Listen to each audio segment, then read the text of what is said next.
All right, let's dive right in. Today, we're going to talk about something that pretty much everyone deals with, that little voice in your head that can be your own worst critic.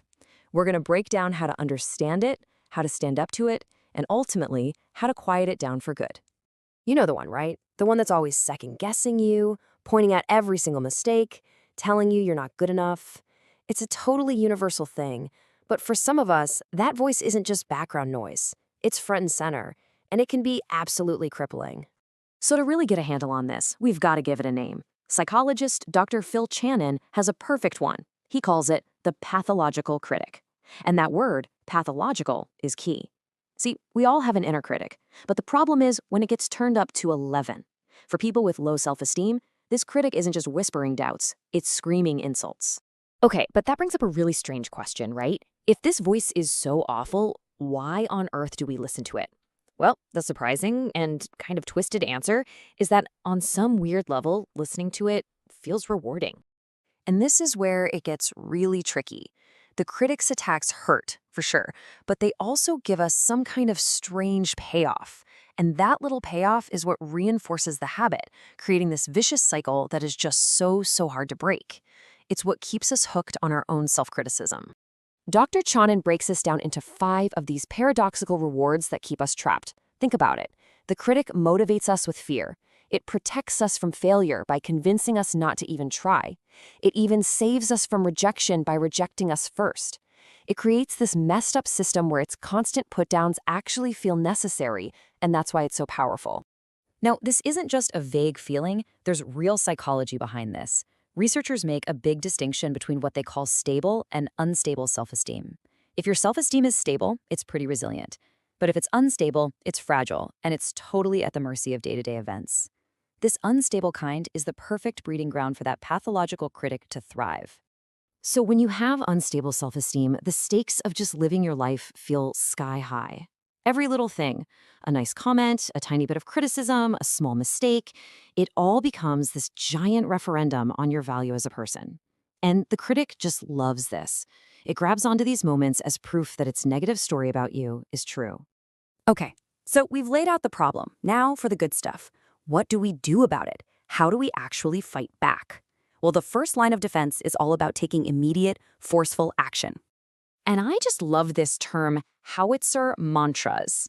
A howitzer is a cannon, right? So this isn't about gently asking the critic to be quiet. This is about a loud, powerful, explosive interruption. The whole point is to get angry at that voice, to see it as the enemy it is, and to shut it down with short, sharp, powerful phrases. So you say this to yourself in your head, but you say it with force. You're not getting into a debate with the critic. You're giving it an order. You are identifying its words for exactly what they are, poison, and you're commanding it to stop. This one is all about drawing a line in the sand. A lot of the time, that critic's voice is just a warped echo of things we heard from parents or teachers years ago. By calling them out as lies and separating them from where they came from, you start to take away their power.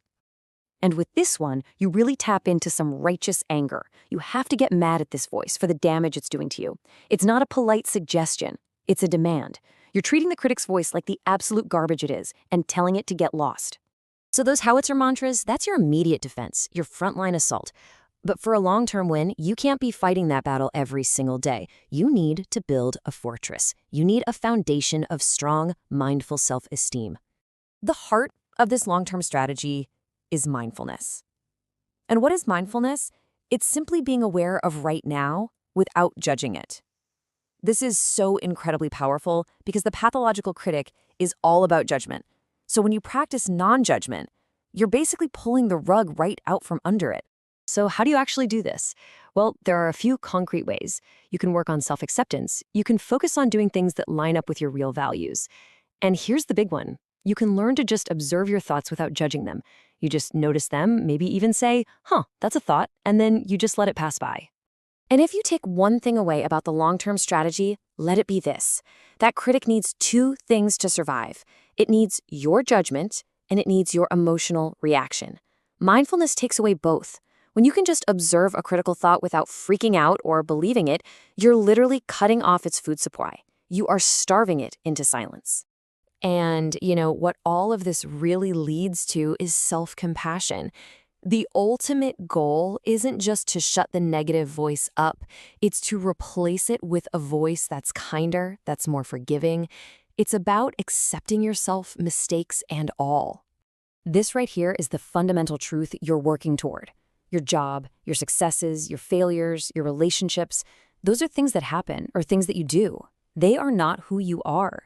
Your actual worth as a person is constant. It can't be measured, and it can't be taken away by anything that happens on the outside.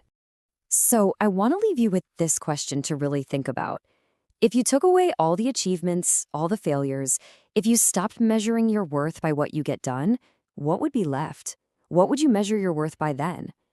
Answering that for yourself, well, that's the real start of building something new.